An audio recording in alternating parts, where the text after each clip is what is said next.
तो ये यूपीएससी का आइडिया आपके मन में कहाँ से आया? मतलब यूपीएससी का मैंने अपने ग्रेजुएशन के टाइम सोचा था, और ग्रेजुएशन में ही मैंने मतलब यूट्यूब पे जो टॉपर्स होते हैं उनको देखा, और मतलब वहीं से मुझे लगा कि एक बार मतलब यूपीएससी ट्राई करना चाहिए, और उसके बाद आफ्टर माय ग्रेजुएशन मैंने मतलब एकदम स्टार्ट कर दिया था।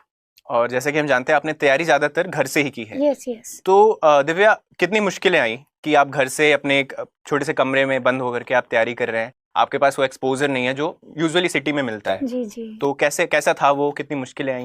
मतलब हम ये तो नहीं कह सकते एकदम कि मुश्किलें ही उनको कहेंगे, मतलब मैं इंजॉय करती थी अपनी पढ़ाई, मुझे ऐसा नहीं लगा कि बहुत ही मुश्किल है, लेकिन थोड़ा सा बस ये होता है कि आपके पास सोर्सेस कम हो सकते हैं, जैसे गांव में मैगजीन आपको अवेलेबल नहीं हो पाएंगी, या फिर टेस्ट सीरीज, मतलब आप जो टेस्ट लिखेंगे उनको इवेल्युएशन के लिए कोई आपको नहीं मिल पाएगा, लेकिन मैं ऑनलाइन मतलब ये चीज़ें अरेंज कर लेती थी, जैसे इवेल्युएशन हो या फिर मैगजीन्स हो। तो दिव्या, जैसे यूपीएससी के जो एस्पिरेंट्स हैं उनके दिमाग में कहीं ना कहीं ये धारणा बनी हुई है कि अगर तैयारी करनी है तो तुम्हें दिल्ली जाना पड़ेगा, मुखर्जी नगर या ओआरएन में रहना पड़ेगा, इसके बिना तैयारी नहीं हो पाती। तो आपकी क्या राय है उस पर? नहीं, मुझे ऐसा नहीं लगता है कि आप अगर दिल्ली आएंगे तो ही आपका सिलेक्शन होगा, बस आपको मेहनत करनी है, अच्छे से पढ़ना है। तो मुझे लगता है वो आप घर पे रह के भी पढ़ सकते हैं, और मतलब अगर आप कंफर्टेबल हैं तो दिल्ली रह के पढ़ सकते हैं।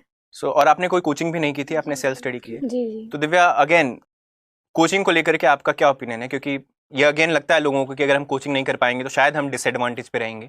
हमारे साथ जो कॉम्पिटिटर्स हैं वो कोचिंग कर रहे हैं, उनको सारी मतलब कोचिंग मटेरियल एंड एवरीथिंग मिल रहा है। तो आपको क्या लगता है कोचिंग का क्या रोल रहता है, कितना इंपॉर्टेंट है? मुझे ऐसा लगता है कि कोचिंग मस्ट तो नहीं है, मतलब ऐसे बहुत से टॉपर्स मैंने खुद देखे हैं, मतलब जो मेरे बैच के भी हैं या पहले भी, जिन्होंने विदाउट एनी कोचिंग मतलब सेलेक्ट हुए हैं। तो मुझे ऐसा लगता है बस कोचिंग से आपको ये फ़ायदा हो सकता है कि गाइडेंस मिल जाती है प्रॉपर, लेकिन ऐसा नहीं है कि कोचिंग ज़रूरी है, आपको अपने आप पे भरोसा रखना है और बस मेहनत करनी है। तो मुझे लगता है वो विदाउट कोचिंग भी बिल्कुल किया जा सकता है। Yes yes.